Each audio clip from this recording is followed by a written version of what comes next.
Is my BJJ school growing or not? Is what we're going to be looking at today.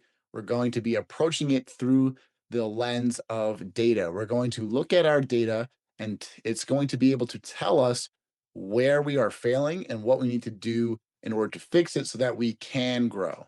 So, we're just going to get right into it and we're going to look at the data that you should be tracking and why. So obviously, signups, that's an easy one, right? The number of signups you get per month. Now, sometimes this won't tell us the full picture, right? It's all relative to your gym. If you get 20 signups a month, that might be great, right? But if you're getting 1,000 leads and only 20 of those are signing up, that's a problem. Versus if you're getting 40 leads a month and 20 of them are signing up, that's incredible. So it's important to track your number of signups per month, but it's also important to contextualize it. And that's what data is going to do for us. And that's what we're looking at today with the rest of this. So when we start to go down this list here, we get to retention rate. And retention rate is the number of active students at period end. So let's say the end of a month, divided by the number of active students at the period start. So the beginning of the month. So if we start the month with 40 active students and we end the month with 30, right? We lost 10 students and we retained 30. So the percentage there is 75%. We have a 75% retention rate. And now that might vary month. It might be better for you to look at it biannually or annually. It all depends, right? Because especially with martial arts schools, there's a lot of seasonality involved with kids in school, summer, family vacations, all that sort of thing dictate signups and drop offs, right? So, again, if you have a really bad retention rate one month, don't beat yourself up, right? It might just be cyclical. And that's why it's important to look at a much broader time period, right? But that will tell us really retention is going to tell us if our culture is there or not. If we have a bad culture and we can't keep students for the life of us, it might be something to look at and it might be the topic of a different video. Or maybe you're just too expensive. Maybe it's the economy right now. There's so many other factors that go into retention.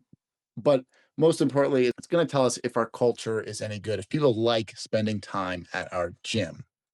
So, again, it's all contextual. 75% retention rate in that example might be great for one gym, but terrible for another. It's all contextual. And that's why I'm just going to keep reiterating it.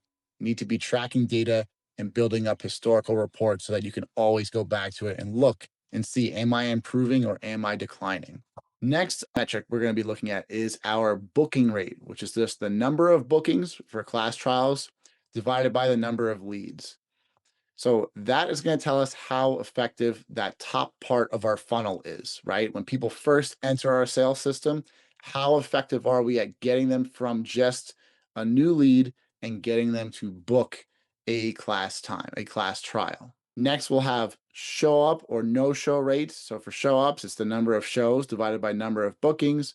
No shows is the number of no shows divided by the number of bookings. So again, telling you how effective you are at taking somebody from that middle tier of your funnel, from a booked class to showing up or not showing up, right? If you have an extremely high no show rate, you need to look at what is going on. Are you sending them reminders? Are you setting expectations for them clearly? A lot of people stop when somebody books a trial class because they think their job is done, but we still need to get them in the door. There's a big opportunity for us to connect with them, to provide value to them in that kind of intermediate phase of our sales pipeline. Or it could be a bigger question of overall lead quality. Are you getting crappy leads into your sales system that aren't going to convert? So there's a lot of different questions you can ask, but it's just going to help illuminate potential problems in your sales system, in your business. And the answer might be different for each academy, right? Because it's going to be specific to you. Second to last, we have sign up rate, which is the number of signups divided by the number of shows. So we want this to be obviously as high as possible. We want all these to be as high as possible. But this is really critical at telling you, are you an effective, essentially a salesman, right? Or is your staff effective at actually signing people up and actually converting people, these leads from their trial class into new students. Because your first two metrics might look great. You might have an extremely high booking rate. You might get a lot of people to show up, but now you're not getting a lot of signups. So something is happening at that bottom stage of the funnel. And then conversion rate is just your overall sign up rate. So the number of signups divided by the number of leads. It's just important to track this, to look at historical data for it.